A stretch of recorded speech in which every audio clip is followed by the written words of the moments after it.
आज के कार्यक्रम की शुरुआत करेंगे एक रिपोर्ट के साथ। एक रिपोर्ट जारी हुई है और इस रिपोर्ट में चौंकाने वाला खुलासा हुआ है।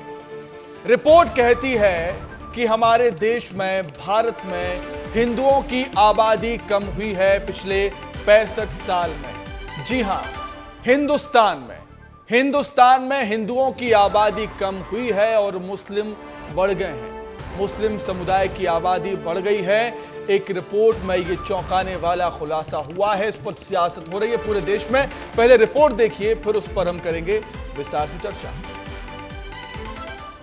यह बात 100% सच है कि देश में हिंदुओं की संख्या सबसे ज्यादा है। लेकिन अगर आपको यह भी बता दिया जाए कि यह आबादी बढ़ते समय के साथ साथ लगातार कम हो रही है, तो आप चौंक जाएंगे। भारत में हिंदुओं की आबादी की हिस्सेदारी 1950 और 2015 के बीच 7.82% यानी करीब 8% कम हो गई है। हालांकि इस दौरान मुस्लिम, ईसाई, सिख और बौद्ध सहित अल्पसंख्यक आबादी की हिस्सेदारी में बढ़ोतरी हुई है। रिपोर्ट की बड़ी बातें जान लीजिए। 167 देशों की जनसंख्या पर यह स्टडी की गई है। भारत में हिंदुओं की आबादी लगातार कम हो रही है। बांग्लादेश और नेपाल में भी हिंदुओं की संख्या कम हो गई। पारसी और जैनियों की संख्या भी घट गई है। बांग्लादेश, नेपाल में भी हिंदुओं की संख्या कम हो गई है। भारत में मुसलमानों की आबादी सबसे ज्यादा बढ़ी है। भारत में ईसाइयों की आबादी भी बढ़ गई है। अब जरा सुनिए, जब ये रिपोर्ट सामने आई है उसके बाद तमाम नेताओं का क्या कुछ कहना है। भारत सरकार की आर्थिक सलाहकार परिषद का एक सर्वे आया है जिसमें कहा गया है कि 65 साल में हिंदुओं की जनसंख्या 8% घट गई है और मुस्लिम्स की जनसंख्या 43% बढ़ गई है। उधर विपक्ष के नेता इस रिपोर्ट के सामने आने के बाद क्या कुछ कह रहे हैं, वो भी आप सुन लीजिए। देखिए, ये भारत है। इस भारत में सभी लोग आए। मुगल आए, उसने 400 वर्षों तक इस देश को लूटा, तो भी हमने ग्रहण किया। अंग्रेज भी 200 वर्षों तक इस भारत को लूटने का काम किया। भारत सबको सहता है, लेकिन भारत के लोग पूरे देश और दुनिया को बनाने वाले लोग हैं। पहली बात तो ये कि प्रधानमंत्री की आर्थिक सलाहकार परिषद का काम जनगणना करना है कि आर्थिक क्षेत्रों में सलाह देना है। आर्थिक सलाहकार परिषद को प्रधानमंत्री को ये बताना चाहिए कि अडानी की 1600 करोड़ रुपए प्रतिदिन की इनकम बढ़ गई है। आर्थिक सलाहकार परिषद को प्रधानमंत्री को ये बताना चाहिए कि देश के 1% लोगों का भारत के 50% रिसोर्सेज पर कब्जा है। इतनी भारत में गैर बराबरी और आर्थिक असमानता है। ये बताने की बजाय एक तरफ तो कह रहे हैं कि जातीय आधार पर जनगणना का वो विरोध करते हैं, तो आर्थिक सलाहकार परिषद ने ये जनगणना कहाँ से कर ली? ये कहाँ मिला उनको डेटा? किसने दिया ये डेटा? कुल मिलाकर बात बड़ी सीधी सी है। देश में हिंदू कम हो रहे हैं। हालांकि इस रिपोर्ट के सामने आने के बाद एक बार फिर ये बात सामने आई है कि भारत में अल्पसंख्यक खुश हैं, सुरक्षित हैं। साथ ही देश में अब जनसंख्या नियंत्रण कानून की मांग फिर से तेज होने की उम्मीद है। ब्यूरो रिपोर्ट, विस्तार न्यूज। तो जो रिपोर्ट आई है काफी चौंकाती है और इस रिपोर्ट में दावा किया गया है कि हिंदुओं की संख्या कम हुई है और मुस्लिम बढ़ रहे हैं लगातार। जमीन आसमान का अंतर है कम होने में, बढ़ने में। इसी पर पूरे देश में सियासत और बहस छिड़ गई है। नई बहस को जन्म दे दिया है इस रिपोर्ट ने। और इसी पर हम चर्चा करने के लिए हम रुख करेंगे हमारे सहयोगी भारत सूरज हमारे साथ जुड़ गए हैं। भारत, रिपोर्ट जारी होती है, रिपोर्ट में दावा किया जाता है कि हिंदू कम हो रहे हैं, हिंदुस्तान में मुसलमान बढ़ रहे हैं। इसने उबाल ला दिया है सियासत में देश की। सूरज।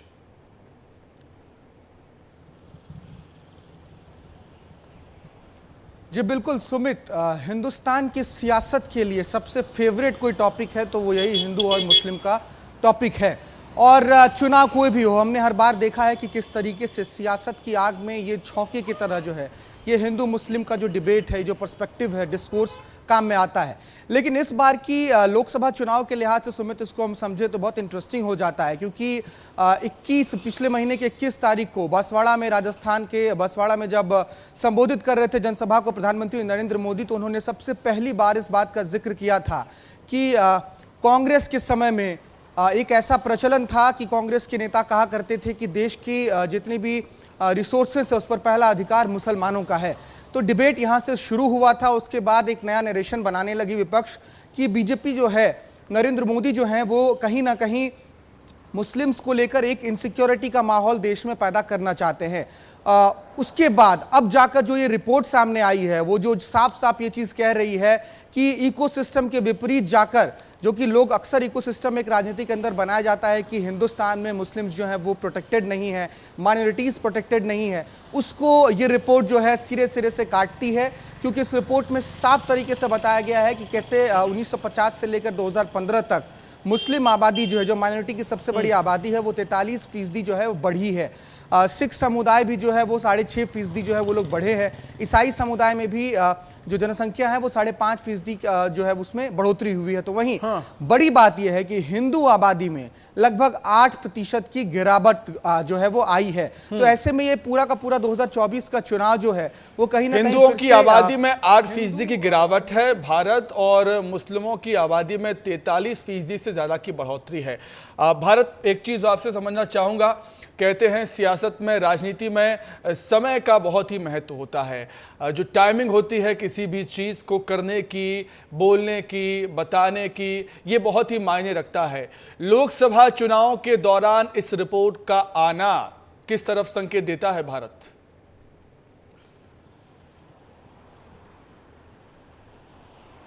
देखिए, जिस समय पर आप समझिए कि अभी भी 4 चरणों के चुनाव जो है वो होने के लिए बाकी हैं, और अभी खासा उत्तर प्रदेश में चुनाव होना है, दक्षिण साउथ में जो है इसका बहुत असर पड़ सकता है सुमित, क्योंकि एक माहौल जो बनाया जाता है हर चुनाव में कि बीजेपी सरकार के अंदर जो है वो माइनॉरिटीज प्रोटेक्टेड नहीं है। ये चीज जो है हर बार हर चुनाव में जो है आपको ये चीज सुनने को मिलेगी। और बीजेपी की तरफ से भी कई बार क्या होता है, कुछ ऐसे बयान आ जाते हैं। प्रधानमंत्री नरेंद्र मोदी अक्सर पिछले कुछ समय में ये कहते आ रहे हैं कि कांग्रेस ने सिर्फ मुस्लिम्स को वोट बैंक के तौर पर इस्तेमाल किया है, उनके लाइफस्टाइल में, उनकी जो है विकास के जो आर्थिक पहलू हैं उसमें कुछ खासा बदलाव कभी हुआ नहीं, सिर्फ एक वोट बैंक की तरह माइनॉरिटीज को रखा गया कांग्रेस के राज में। और कांग्रेस बीजेपी पर यह आरोप लगाती है कि बीजेपी के टेन्योर में जो है सबसे ज्यादा, अगर आप समझिए कि आर्थिक तौर पर और विचारधारा के तौर पर किसको सबसे ज्यादा शोषित किया गया है तो वो माइनॉरिटी कम्युनिटी। ठीक है, भारत जनसंख्या नियंत्रण कानून की मांग हमारे देश में उठती रही है। क्या लगता है आपको, क्या खबरें हैं सियासी गलियारों में इस रिपोर्ट के आने के बाद इस मांग को और बल मिलेगा?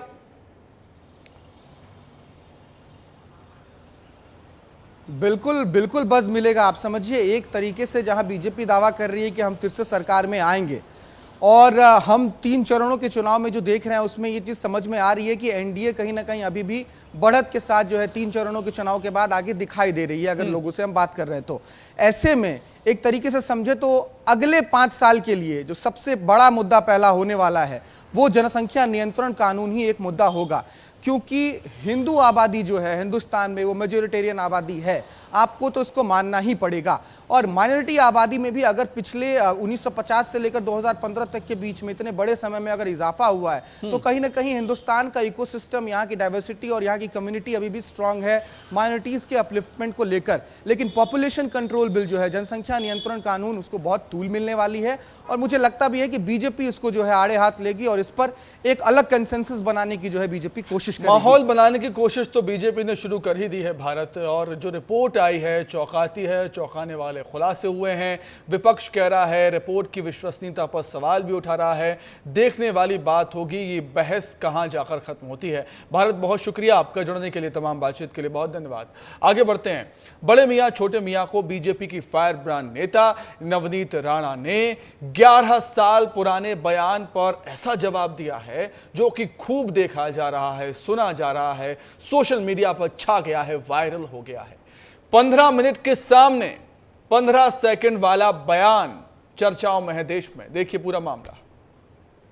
इन दिनों चुनावी मौसम चल रहा है। अब तक 3 चरणों में हुए चुनाव में कई प्रदेशों में मतदान हो भी चुके हैं और अभी आगे कई और राज्यों में चुनाव होने बाकी हैं। इसके साथ ही धुआंधार चुनाव प्रचार का दौर भी लगातार जारी है। वोटरों को अपने पाले में लाने के लिए तमाम राजनीतिक दलों के नेता अलग अलग राज्यों का दौरा कर रहे हैं और विरोधियों के खिलाफ बयानबाजी हो रही है। नवनीत राणा बीजेपी की फायर ब्रांड नेता तेलंगाना के दौरे पर थी। हैदराबाद में उन्होंने महबूब नगर में रोड शो किया और जनसभा के दौरान ओवैसी बंधुओं पर जमकर निशाना साधा। बीजेपी नेता नवनीत राणा ने ओवैसी के बयान का जवाब दिया और कहा कि छोटा भाई बोलता है 15 मिनट के लिए पुलिस हटा दो, फिर हम दिखाते हैं, लेकिन हमें सिर्फ 15 सेकंड लगेंगे।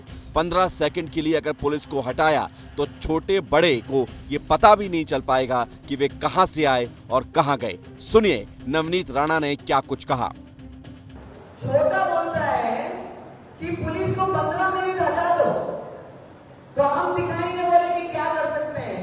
छोटे को मेरा कहना है तेरे को 15 मिनट लगेंगे छोटे, और हमको सिर्फ 15 सेकंड लगेंगे। 15 सेकंड पुलिस को हटाया, 15 सेकंड अगर पुलिस को हटाया तो छोटे को बड़े को ये पता नहीं लगा कहां से आया और कहां को गया। अब आपको ये भी बताते हैं कि वो 15 मिनट वाला मामला क्या है। 2013 में AIMIM के प्रमुख असदुद्दीन ओवैसी के छोटे भाई अकबरुद्दीन ओवैसी ने क्या कुछ कहा था, आप वो भी सुनिए। हम 25 कौड़ है ना, तुम 100 कौड़ है ना, ठीक है, तुम तो हमारे से इतने ज्यादा है। 15 मिनट के लिए पुलिस को हटा लो, बता लेंगे किसमें हिम्मत है, कौन ताकत है। फायर ब्रांड नेता नवनीत राणा अपने बयानों के लिए जानी जाती हैं। माधवी लता के प्रचार के दौरान नवनीत राणा ने 15 मिनट का जवाब 15 सेकंड से दिया है। उधर माधवी लता का पतंग काटने वाला एक्शन भी लोगों के बीच चर्चा में बना हुआ है। ब्यूरो रिपोर्ट, विस्तार न्यूज। तुमको 15 मिनट लगेंगे छोटे, मुझे 15 सेकंड लगेंगे, कहां को आया कहां गया पता नहीं चलेगा। नवनीत राणा का ये बयान है। लोकसभा चुनाव चल रहे हैं, बयानबाजी तल्ख हो रही है। दिल्ली का रुख कर लेते हैं अधिक चर्चा के लिए। इस पर अमृत तिवारी हमारे साथ जुड़ गए हैं। अमृत, लोकसभा चुनाव के दौरान ऐसे भाषण हमें सुनने को मिलते हैं जो कहीं ना कहीं एक माहौल क्रिएट करते हैं। कार्यकर्ताओं को उत्साहित करने के लिए राजनेता ऐसे बयान देते हैं जिससे कार्यकर्ता उत्साहित हो, खासतौर से चुनाव के दौरान। अमृत। जी बिल्कुल सुमित, आप सही फरमा रहे हैं। और इसमें थोड़ा सा मैं एक लाइन और जोड़ना चाहूँगा कि सियासत का खेल ही कुछ ऐसा है। बैटल ग्राउंड कहीं और होता है और सिपाही कहीं और खेत हो रहे होते हैं। नवनीत राणा बोल तो रही थी तेलंगाना में, लेकिन जो उनका टारगेट था वो महाराष्ट्र था, और महाराष्ट्र की जो डेमोग्राफी थी वो किस तरह से काउंटर कर रही थी ये सभी देख रहे थे, सभी जान रहे हैं। और अगर विश्लेषण के दृष्टिकोण से देखेंगे तो यहाँ पे नवनीत राणा का एक ही चीज़ है जो आप कह रहे थे कि माहौल कैसे इख्तियार किया जाए जो कि महाराष्ट्र में उनके लिए फायदे का सौदा साबित हो, और इसको कहीं ना कहीं AIMIM भांप गई। उनके नेता वारिस पठान ने कहा कि लगता है कि नवनीत राणा जो है वो पिछड़ रही हैं, लिहाजा इस तरह के बयानों का वो सहारा ले रही हैं। कांग्रेस भी इस चीज में कूद आई। कांग्रेस ने भी कहा कि देखिए इस तरह के जो बयानबाजियां हो रही हैं, हालांकि असदुद्दीन ओवैसी को कांग्रेस जो है अक्सर भारतीय जनता पार्टी की टीम बी करार देती रही, लेकिन जब यह मामला आया, जब नवनीत राणा ने बयान दिया तो महाराष्ट्र कांग्रेस की तरफ से ये बयान दिया गया कि देखिए ये बयान बहुत ही आपत्तिजनक है, बीजेपी जहर फैलाने का काम कर रही है, चुनाव आयोग इस पर निगाह क्यों नहीं रखता, फटकार क्यों नहीं लगाता है। अब ये समझ लीजिए कि कांग्रेस इसलिए भी आई क्योंकि महाराष्ट्र की बात आ गई, क्योंकि जिस तरह से नवनीत राणा एक फायर ब्रांड तरीके से यह बात कहती हैं, तो कांग्रेस को जरूर था कि इससे कहीं ना कहीं कोई ध्रुवीकरण तैयार हो और नवनीत राणा की पार्टी इसका फायदा न उठा ले। तो जाहिर तौर पे जितनी भी बातें कही जा रही हैं, बयानबाजियां हो रही हैं, उसका एक सिग्निफिकेंस। ओवैसी भाइयों की बात हो, ओवैसी बंधुओं की बात हो, तो दोनों भाई अपने भड़काऊ भाषण, जहरीली जुबान को लेकर जाने जाते हैं। लगातार वो ऐसे बयान देते भी हैं, लेकिन जब बीजेपी की तरफ से राणा ने ऐसा बयान दिया है तो हम कह सकते हैं कि ईंट का जवाब पत्थर से तो दे दिया है। भले ही कुछ भी हो, माहौल बनाने के लिए ही हो, कार्यकर्ताओं को उत्साहित करने के लिए हो, लेकिन ईंट का जवाब पत्थर से जरूर है ये बयान। सुमित, कह सकते हैं कि ये ईंट का जवाब पत्थर से दिया गया है, लेकिन 11 साल बाद दिया गया है, तो इसका सिग्निफिकेंट और हो जाता है कि भाई ये 11 साल बाद जब नवनीत राणा इस तरह से और बड़े छोटे इस तरह के लफ्ज़ों का जो इस्तेमाल कर रही हैं, देखिए बहुत ही ये भी गौर करने वाली बात है कि बात ही नहीं कही जा रही है, उसमें लफ्ज़ कैसे इस्तेमाल किए जा रहे हैं। तो जाहिर तौर पर एक इग्निशन पैदा करने की कोशिश है, एक ज्वालामुखी धधकाने की कोशिश है, जो कि नवनीत राणा भारतीय जनता पार्टी की तरफ से करती हुई दिखाई दी हैं। और इसमें कहीं ना कहीं जो नैरेटिव वो बनाने बुझाने की कोशिश कर रही हैं उसमें वो सफल भी होती रही हैं, क्योंकि इस तरह की जो है आग लगाई किसने थी? आग लगाई तो भाई वैसी बंधुओं ने ही थी। अब चूंकि अब इस आग को फिर से फैलाने का काम जो है और नवनीत राणा शुरू कर दी है, तो जाहिर तौर पर देखना है कि इसका क्या एस्पेक्ट निकल करके आता है, क्या परिणाम निकल करके आते हैं। लेकिन फिलहाल माहौल तो उन्होंने बनाया है जिसको लेकर के हम और आप इस पे चर्चा कर रहे हैं, और पूरा मीडिया जगत में यह जो है माहौल तो बिल्कुल बना दिया है अमृत, माहौल तो बिल्कुल बना दिया, इसमें कोई शक नहीं है। और आपने ठीक बात कही कि ज्वालामुखी को धधकाने की कोशिश है, क्या ज्वालामुखी धधकेगा, देखने वाली बात होगी। बहुत धन्यवाद अमृत जुड़ने के लिए। भोपाल में एक बच्चे के वीडियो ने सियासी गलियारों से लेकर प्रशासनिक अधिकारियों के बीच हड़कंप मचा दिया है। दरअसल जिला पंचायत सदस्य विनय मेहर ने अपने नाबालिग बच्चे से वोट डलवाया और वो यहां तक नहीं रुके बल्कि पूरे मामले का वीडियो भी सोशल मीडिया पर वायरल कर दिया उन्होंने, जिसके बाद हड़कंप और सवाल उठने लगे हैं कि आखिर ईवीएम के पास तक ये बच्चा पहुंचा कैसे और उसने वोट कैसे डाल दिया। मामले में तूल पकड़ता देख, जब मामले ने तूल पकड़ा तो पूरे मामले में कलेक्टर ने जांच के आदेश दे दिए हैं, पर सवाल तो उठना लाजमी है कि कोई नाबालिग बच्चा ईवीएम मशीन तक पहुंच कैसे गया आखिरकार, और फिर वोट डालने का वीडियो भी बना लिया गया। हैरत की बात है, चौंकाने वाली बात है यह। और इस चौंकाने वाले वीडियो पर अधिक चर्चा करने के लिए हम सीधे रुख करेंगे, हमारे सहयोगी सूरज तिवारी हमारे साथ जुड़ रहे हैं। सूरज, जो वीडियो सामने आया है, सोशल मीडिया पर वायरल हो रहा है, चौंकाता है कि आखिर ये संभव कैसे है? देखिए, निश्चित तौर पर सुमित इसमें एक बड़ी अपडेट भी है। वो अपडेट ये है कि जो पूरी की पूरी पोलिंग बूथ वहाँ की थी उसे कलेक्टर ने सस्पेंड कर दिया, और साथ में जो विनय मेहर हैं यानी जो भाजपा के जिला पंचायत सदस्य हैं उन पर FIR भी दर्ज की गई है। बड़ा सवाल सुमित ये है कि आखिरकार जब ये पता था पीठासीन अधिकारी को कि किसी भी पोलिंग बूथ के अंदर फ़ोन ले जाने की सख्त मनाही है, सख्त पाबंदी है, तो कोई भी इंसान यानी जो वोट डालने जानता है वो फ़ोन लेकर कैसे गया? फ़ोन लेकर ही नहीं गया बल्कि वहाँ पर बाकायदे वीडियो भी बनाया, अपने बेटे से वोट भी डलवाए। तो ऐसा तो था नहीं कि पीठासीन अधिकारी के साथ जो 3 और कर्मचारी रहते हैं उन्होंने देखा नहीं होगा, बाकायदे देखा होगा, लेकिन सीधे एक बड़ी लापरवाही थी जिसके कारण भोपाल कलेक्टर जो कौशलेंद्र विक्रम सिंह है, इन्होंने इसकी जांच बैरसिया के SDM को सौंपी। उसके कुछ घंटे बाद ही पीठासीन अधिकारी के साथ उन 3 कर्मचारियों को निलंबित कर दिया गया, यानी सस्पेंड कर दिया गया जो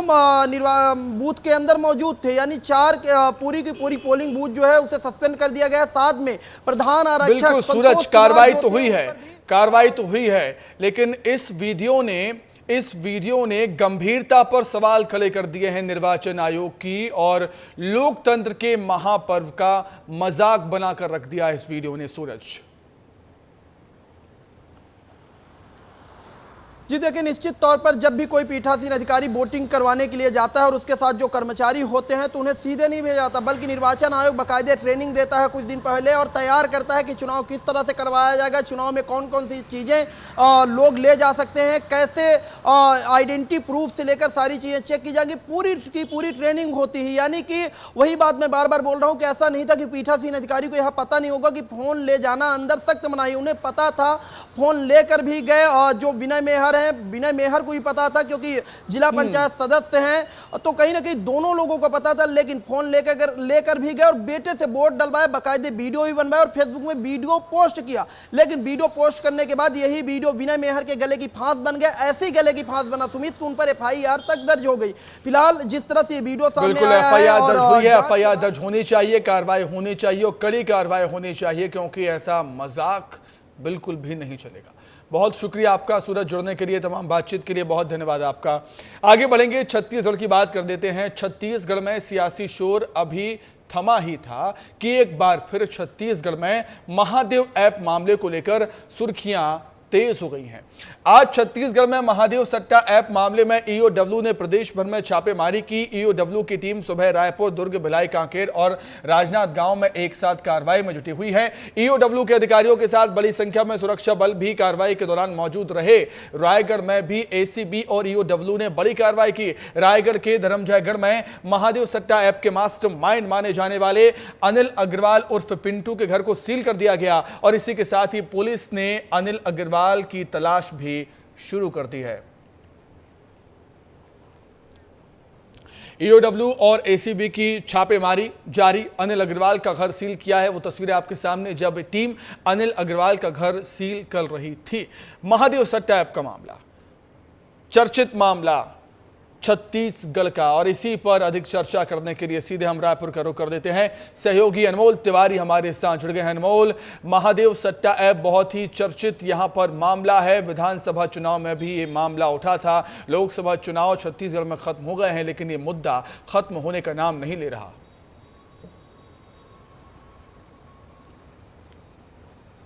बिल्कुल सुमित, देखिए लगातार महादेव सट्टा ऐप मामले में जो ईओडब्ल्यू की टीम है वो कार्रवाई कर रही है, और आज इसी कड़ी में जो है राजधानी रायपुर, दुर्ग, भिलाई, कांकेर जैसे बड़े जो क्षेत्र हैं, जो शहर हैं, वहां पर कार्रवाई की गई है और करीब 2 दर्जन ठिकानों पर छापा मारा गया है। अगर मैं रायपुर की बात करूं तो यहाँ पर ईओडब्ल्यू की टीम जो है, जो सूचना मिली थी उन्हें, क्योंकि देखिए बहुत सारे लोग जो हैं, आरोपी जो हैं, वो अभी ईओडब्ल्यू की गिरफ्त में है, उन्हें की रिमांड जो है ईओडब्ल्यू के है। तो पूछताछ के दौरान जो है जो नाम सामने निकल कर आया, आज उनके ठिकानों पर छापा मारा गया। इसमें अधिकतर जो लोग हैं वो सराफा कारोबारी हैं, और जो पुलिस अधिकारी हैं वो है चंद्रभूषण वर्मा का नाम आपको याद होगा सुमित, पिछले दिनों जो है इन्हें भी रिमांड पर लिया गया था और अभी ये सेंट्रल जेल रायपुर में बंद है। आज इनके घर पे भी छापेमारी गई, इनके भाई के घर पर भी छापेमारी गई, और अहम जो दस्तावेज हैं वो जब्त किए गए हैं। अब देखिए, अब इसमें जो है बहुत बड़ा खुलासा भी आने वाले दिनों में हो जाएगा। तो लगातार इस प्रकार से जो है ईओडब्ल्यू की टीम जो है महादेव सट्टा मामले में, बिल्कुल अनमोल, जब छत्तीसगढ़ में कांग्रेस की सरकार थी, विधानसभा चुनाव के पहले भी ये मुद्दा काफी गूंजा और भूपेश बघेल तक का नाम सामने आ गया था। एक वीडियो भी जारी हुआ था महादेव सट्टा ऐप को लेकर, जिस तरीके से पैसों के लेन देन का ये मामला था। कई और अधिकारी इसकी जद में आएंगे अनमोल, अभी कि कई और राजनेता भी इसकी जद में आ सकते हैं, क्योंकि एसीबी और ईओडब्ल्यू ने अब संकेत दे दिए हैं कि शिकंजा कड़ाई से ही कसा जाएगा। अब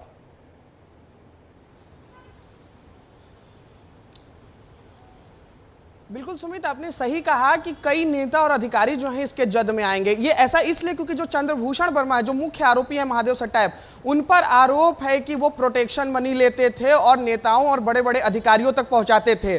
तो जब उनसे पूछताछ हुई, ईओडब्ल्यू की टीम ने उनसे जब पूछताछ की, तो उसमें कई बड़े नाम आए हैं, कई और अधिकारियों और नेताओं के भी नाम सामने आए हैं। और जब नाम सामने आ गए हैं तो अब ईओडब्ल्यू जो है उन पर शिकंजा कसेगी, और बहुत ही आपको देखने को मिल जाएगा कि अब अगले कुछ दिनों में और भी नेता और जो पुलिस कर्मी है इससे जुड़े हुए महादेव सट्टा ऐप से, उनके भी नाम सामने आएंगे। उनके घर भी छापेमारी कार्रवाई जारी रहेगी और उनसे भी जो है पूछताछ की जाएगी। जी सुमित, ये मामला अनमोल नेशनल मामला नहीं है, मतलब हमारे देश का ही मामला नहीं है, इंटरनेशनल मामला है। दुबई का भी जिक्र हुआ था, दुबई में भी कई लोग बैठे हुए हैं जो ऑपरेट करते हैं इसको। जिस तरीके से वीडियो जारी हुआ था उसमें जिक्र हुआ था कि दुबई से ही ये कारोबार भी चलता था, दुबई से भी उसके तार जुड़ते हुए नजर आए थे।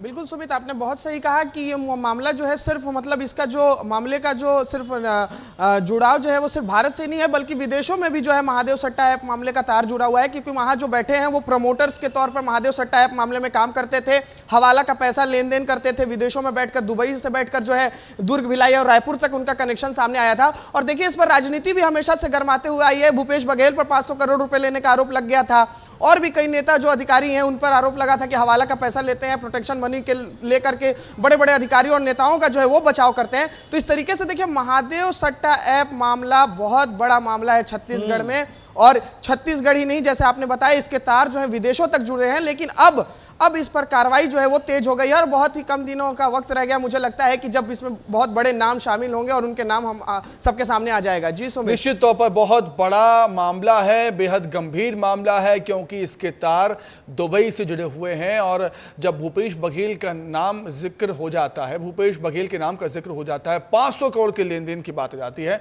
तो मामला गंभीर होना ही है। बहुत धन्यवाद अनमोल, जुड़ने के लिए, तमाम बातचीत के लिए बहुत शुक्रिया आपका। आगे बढ़ेंगे। मध्य प्रदेश में लोकसभा की 29 सीटों में से 21 सीटों पर 3 चरणों में वोटिंग हो चुकी है। पहले और दूसरे चरण में कम मतदान के बाद तीसरे चरण में मतदान प्रतिशत बढ़ा। चौथे चरण में 13 मई को मालवा निमाड़ की 8 सीटों पर वोटिंग होगी। इनमें इंदौर, देवास, उज्जैन, धार, रतलाम, खरगोन, मंदसौर, खंडवा सीटें शामिल हैं। ये सभी सीटें इस समय बीजेपी के पास हैं। मुख्यमंत्री डॉक्टर मोहन यादव के साथ ही उप मुख्यमंत्री जगदीश देवड़ा और प्रदेश के दिग्गज बीजेपी के नेता कैलाश विजयवर्गीय का इन सीटों पर अच्छा प्रभाव है। इन सीटों पर भाजपा को मोहन कैलाश की जोड़ी से करिश्मे की उम्मीद होगी। मालवा निमाड़ अंचल में 13 मई को मतदान होना है, इसीलिए 11 मई को शाम 6 बजे प्रचार बंद हो जाएगा। ऐसे में बचे दिनों में दोनों ही दल दिन रात मेहनत कर रहे हैं, एक कर दिया दिन रात को। मालवा निमाड़ को साधने के लिए सीएम मोहन यादव भी क्षेत्र के दौरे पर हैं। तो अंचल की 8 सीटों पर नजर है इस समय। सीएम डॉक्टर मोहन यादव लगातार धुआंधार प्रचार कर रहे हैं। 13 मई को चौथे चरण में मालवा निमाड़ की 8 सीटों पर वोट डाले जाएंगे। 2 बड़े नेता यहां से आते हैं, एक तो खुद मुख्यमंत्री मोहन यादव हैं, कैलाश विजयवर्गीय भी हैं। तो मालवा निमाड़ को फतेह करने के लिए, जीतने के लिए बीजेपी ने पूरी ताकत यहां पर लगा दी है। क्या कुछ तैयारी है भारतीय जनता पार्टी की, समझने के लिए हम हमारे सहयोगी अंचल शुक्ला का रुख कर लेते हैं। अंचल, बेहद खास क्षेत्र हम कहें, मालवा निमाड़ तो गलत नहीं होगा, और खुद मुख्यमंत्री यहां से आते हैं, कैलाश विजयवर्गीय आते हैं, पूरी ताकत लगा दी है मालवा निमाड़ अंचल में। क्या लगता है आपको, कैसा माहौल है और किस तरह की तैयारी बीजेपी पार्टी की?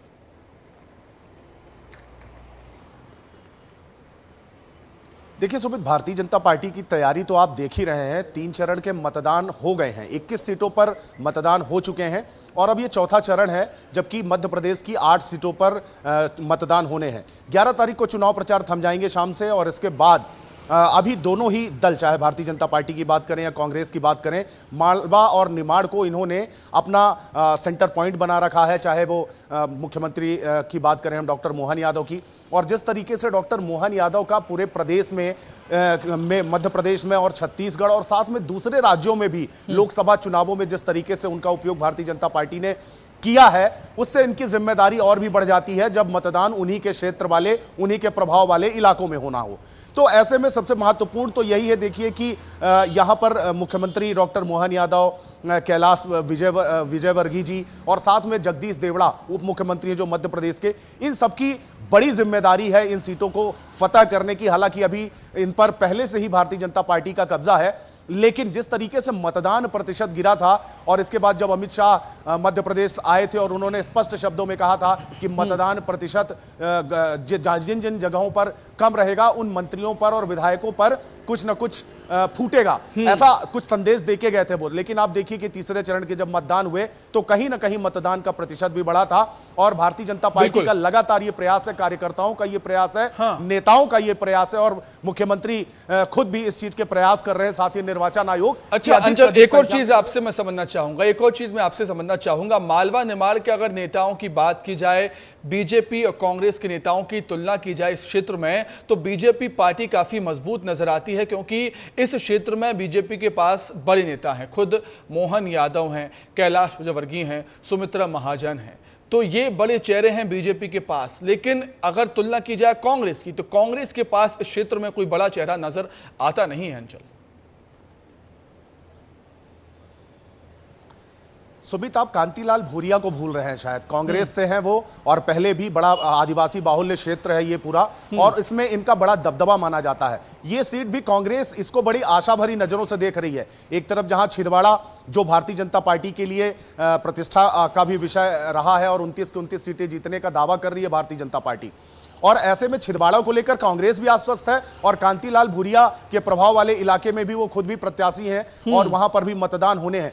ऐसे में इसीलिए यही वजह है शायद कि मालवा और निमाड़ पे सारे नेताओं ने अपना डेरा जमा लिया है, कार्यकर्ताओं को बूस्ट किया जा रहा है, मतदान प्रतिशत बढ़ाने को लेकर के लगातार प्रयास किए जा रहे हैं, उपहार योजनाएं भी निकाली जा रही हैं, और बहुत महत्वपूर्ण हो जाता है विधानसभा चुनाव में जिस तरीके से जनादेश मिला था भारतीय जनता पार्टी को यहां। तो ऐसे में प्रधानमंत्री नरेंद्र मोदी को तीसरी बार प्रधानमंत्री बनाने के लिए, और इस तरीके से जिस तरीके से आम जनता में जो उत्साह देखा जा रहा है, तो ऐसी भी आस है कि जो वोट परसेंटेज है उसको बढ़ाया जाए। और बिल्कुल, तो मतलब दोहरी चुनौती है बीजेपी के सामने। एक तो सीटों को भी जीतना है, मतदान फीसदी भी बढ़ाना है मालवा अंचल में, क्योंकि आखिरी फेज होगा ये। बहुत धन्यवाद आपका अंचल जुड़ने के लिए, तमाम बातचीत के लिए आपका बहुत शुक्रिया। अब बात छत्तीसगढ़ में नक्सलियों की।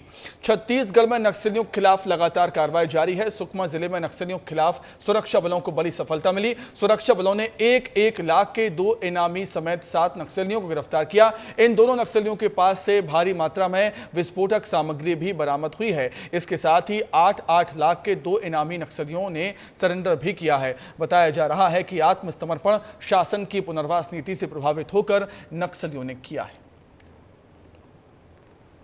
तो 1 लाख के 2 इनामी नक्सली गिरफ्तार हुए। कई नक्सलियों ने सरेंडर किया है और मुख्य धारा में यहां पर जुड़े हैं नक्सली। अधिक जानकारी के लिए हम सीधे रुक करेंगे। हमारे सहयोगी संजय ठाकुर हमारे साथ जुड़ रहे हैं। संजय, एक बड़ी सफलता हम कहेंगे, कई नक्सलियों को गिरफ्तार करने में सफलता हासिल हुई है और कईयों ने कर दिया है आत्मसमर्पण। देखिए सुमित, लगातार बस्तर और इसके आसपास के इलाकों में फोर्स द्वारा 2 मोर्चों पे काम किया जा रहा है। पहला तो लगातार नक्सलियों के आधार इलाकों पे ऑपरेशन तेज किए गए हैं। पिछले 4 महीने में 91 नक्सली इनकाउंटर में मारे गए हैं। वहीं दूसरी ओर गृह मंत्री विजय शर्मा लगातार नक्सलियों से अपील कर रहे हैं कि आप शांति वार्ता के लिए आगे आइए, आप समर्पण करिए, आपको बेहतर से बेहतर पुनर्वास नीति का लाभ दिया जाएगा। और यही वजह है कि आज 6 नक्सलियों ने सरेंडर किया है। और सबसे खास बात कि इनमें 2 नक्सली जो हैं वो नक्सलियों की सबसे खतरनाक बटालियन नंबर 1 के साथ काम कर चुके हैं। ये पहली बार है जब बटालियन नंबर 1 से जुड़े नक्सलियों ने सरेंडर किया है। और इनके सरेंडर के बाद बटालियन नंबर 1, जिसे लीड हिड़मा करता था, जो देश का सबसे खूंखार नक्सली है, फिलहाल बारसे देवा इस बटालियन नंबर 1 को लीड करता है। इससे जुड़ी बड़ी जानकारी अब फोर्स को मिलेगी। इस सरेंडर के बाद आगे अब उनसे जानकारी एकत्रित की जाएगी पुलिस के द्वारा कि बटालियन नंबर 1 फिलहाल कैसे काम कर रही है, उसका स्ट्रक्चर कैसा है। जो नक्सलाइड एरिया में लगातार सफलता मिल रही है सुरक्षा बलों को, चाहे वो एनकाउंटर में नक्सलियों का ढेर होना हो, चाहे नक्सलियों गिरफ्तार होना हो या उनका सरेंडर होना हो, इसके पीछे की वजह क्या देख रहे हैं आप संजय? देखिए, मैंने सुमित जो कहा कि 2 मोर्चों पे काम करी फोर्स। पहले एक और कि लगातार इनकाउंटर्स हो रहे हैं, लगातार बड़े ऑपरेशन चलाए जा रहे हैं, दबाव बन रहा है, लगातार बड़े नक्सली मारे जा रहे हैं। दूसरी ओर सरकार इन्हें ये सपना दिखा रही है कि अगर आप सरेंडर करते हैं तो आपको बहुत अच्छी पुनर्वास नीति का लाभ मिलेगा, आपको नौकरी मिलेगी, शहर में आके आपको जो है अच्छा पक्का मकान मिलेगा, आप एक अच्छी जिंदगी जी पाएंगे। तो नक्सलियों पर दोहरी मार है। पहला कि अगर आप जंगलों में रहते हैं तो फोर्स आपके जंगलों में आएगी और आपको इनकाउंटर करेगी। दूसरी ओर अगर आप वापिस आते हैं तो आपको बहुत अच्छा एक जीवन मिल सकता है। यही वजह है कि बड़ी संख्या में नक्सली जो है वो सरेंडर कर रहे हैं। हालांकि अब भी मैं इस बात को कहूंगा कि जो बहुत बड़े कैडर के नक्सली हैं उनके द्वारा सरेंडर नहीं किया जा रहा है। ये जो नक्सली सरेंडर कर रहे हैं ये छोटी मोटी घटनाओं में ही शामिल रहे हैं। हालांकि पहली बार है कि बटालियन नंबर 1 से जुड़े कुछ नक्सलियों ने इस बार सरेंडर किया है और ये पुलिस के लिए हाल फिलहाल में मिली सबसे बड़ी सफलता है, क्योंकि बटालियन नंबर 1 नक्सलियों की सबसे खतरनाक फौज है। और इससे जुड़े लोग जब सरेंडर करते हैं तो सीधा मनोवैज्ञानिक दबाव जो है अब बाकी संगठन पे पड़ेगा। निश्चित तौर पर एक बहुत बड़ी सफलता है संजय। बहुत धन्यवाद आपका जुड़ने के लिए, तमाम जानकारी के लिए बहुत शुक्रिया। अब आगे बढ़ेंगे। ईवीएम को लेकर सियासी सरगर्मियां अक्सर बढ़ी हुई रहती हैं और ऐसे में चुनाव के दौर में राजनेताओं का ईवीएम पर निशाना साधना और भी तेज हो जाता है। दिग्विजय सिंह ने तीसरे चरण की वोटिंग के बाद ईवीएम को लेकर कुछ ऐसे सवाल खड़े कर दिए कि सियासी पारा एक बार फिर चढ़ गया है, हाई हो गया है। रामेश्वर शर्मा ने भी दिग्विजय सिंह के बयान पर तीखा प्रहार किया, जिसके बाद तो खुद इलेक्शन कमीशन के अधिकारियों को सामने आकर सफाई देनी पड़ी। देखिए। मध्य प्रदेश की राजनीति में दिग्विजय सिंह एक ऐसे नेता हैं जिनके बयान हमेशा सियासत के केंद्र में रहते हैं। ऐसा ही एक बयान एक बार फिर चर्चा का विषय बन गया। दरअसल बीते दिन दिग्विजय सिंह ने ईवीएम को लेकर बयान दिया, जिसमें उन्होंने चाचौड़ा के बूथ नंबर 24 में 11 वोट डाले गए, लेकिन ईवीएम मशीन में 50 वोट दिखाई दिए। ये बात कहकर एक बार फिर से ईवीएम पर सवाल खड़े कर दिए। पोलिंग बूथ नंबर 24 चाचौड़ा में बूथ डले 11, मशीन बता रही है 50। ये क्या है? यहाँ दिग्विजय ने बयान दिया और वहाँ बीजेपी नेता एक्टिव मोड में आ गए, जिसके बाद पलटवार करते हुए रामेश्वर शर्मा ने उल्टा दिग्विजय पर तीखा हमला बोला। उन्होंने कहा कि दिग्विजय सिंह को कैसे पता कि 11 वोट ही डाले गए। दिग्विजय सिंह जी वहाँ पोलिंग एजेंट थे क्या उस बूथ पर? जो डले वही दिख रहे होंगे। दिग्विजय सिंह की मानसिकता तो हर हमेशा इस बात पर हो गई, भारतीय लोकतंत्र को किसी भी तरह अपमानित करना, लोकतंत्र का उपहास उड़ाना। कभी वो ईवीएम पर सवाल खड़े करते हैं, कभी चुनाव आयोग पर सवाल खड़े करते हैं, कभी न्यायपालिका पर सवाल खड़े करते हैं, और कुल मिलाकर देश की जनता ने अब दिग्विजय सिंह पर ही सवाल खड़े कर दिए। बीजेपी की तरफ से हमले तेज हुए तो दिग्विजय सिंह का बचाव करते हुए कांग्रेस मीडिया प्रभारी मुकेश का बयान सामने आया, जिसमें उन्होंने कहा, हम तो पहले से ही ईवीएम पर सवाल उठाते आए हैं। जिस जापान में ये मशीन बनी, जब वो अपने देश में इन मशीनों का प्रयोग नहीं करते, अमेरिका ने इन मशीनों का प्रयोग बंद कर दिया, पूरे यूरोप ने इन मशीनों का प्रयोग बंद कर दिया, तो भारत में जब विपक्षी दल चाहता है तो निर्वाचन आयोग ये पुरानी पद्धति को लागू क्यों नहीं करता है। अब जो जिन पोलिंग बूथ का माननीय दिग्विजय सिंह ने जिक्र किया है, वो वहाँ से चुनाव लड़ रहे हैं, उनकी जानकारी में है, इसलिए उन्होंने ये प्रश्न उठाया है। अब वहाँ रामेश्वर शर्मा थोड़ी उस पोलिंग बूथ पे उपस्थित थे। विवाद बढ़ा तो बयानबाजियों का दौर शुरू हो गया, जिसके बाद चुनाव आयोग को सामने आकर पूरे मामले पर सफाई देनी पड़ी।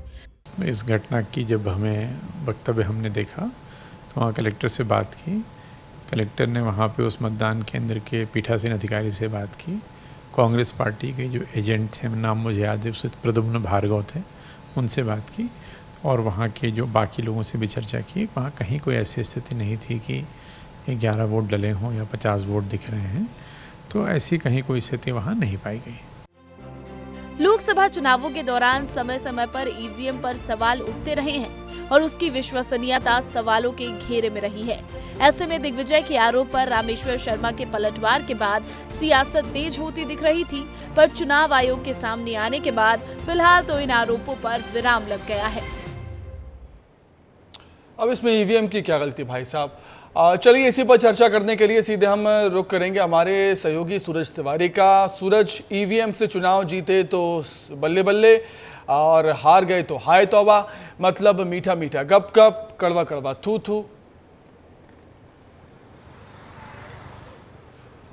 देखिए, निश्चित तौर पर सुमित, जिस तरह से पूर्व मुख्यमंत्री दिग्विजय सिंह ने सवाल उठाया, ऐसा पहली दफा नहीं है कि उन्होंने ईवीएम पर सवाल उठाए। इससे पहले भी कई दफ़ा वो ईवीएम पर सवाल उठाते रहे। यहाँ तक कि विधानसभा चुनाव के बाद वो दिल्ली में तो आंदोलन जैसा छेड़ दिए थे। ईवीएम की पूरा ट्रायल मशीन, ईवीएम मशीन को लेकर ट्रायल भी दिखा रहे थे, किस तरह से ईवीएम से धांधली हो सकती है। इसके बीच में भी जब लोकसभा प्रत्याशियों ने घोषित किया गया तब उन्होंने कहा कि अगर 384 से ज़्यादा उम्मीदवार हो जाए तो बैलेट पेपर से चुनाव हो सकता है, ईवीएम को हमें हटाना है। इसके बावजूद जब राजगढ़ में जिस दिन चुनाव चल रहे थे उस दिन उन्होंने बयान दिया कि चचौड़ा के पोलिंग बूथ नंबर 24 में वोट 11 डले, लेकिन ईवीएम मशीन पर 50 वोट दिखाई दे रहे हैं। जैसे दिग्विजय सिंह ने यह बयान दिया था, इसके बाद सियासत लगातार बढ़ती जा रही थी। इसमें बीजेपी ने भी उन पर कई आरोप लगाए कि दिग्विजय सिंह को लोकतंत्र भरोसा नहीं, वो लोकतंत्र का उपहास उड़ाते हैं।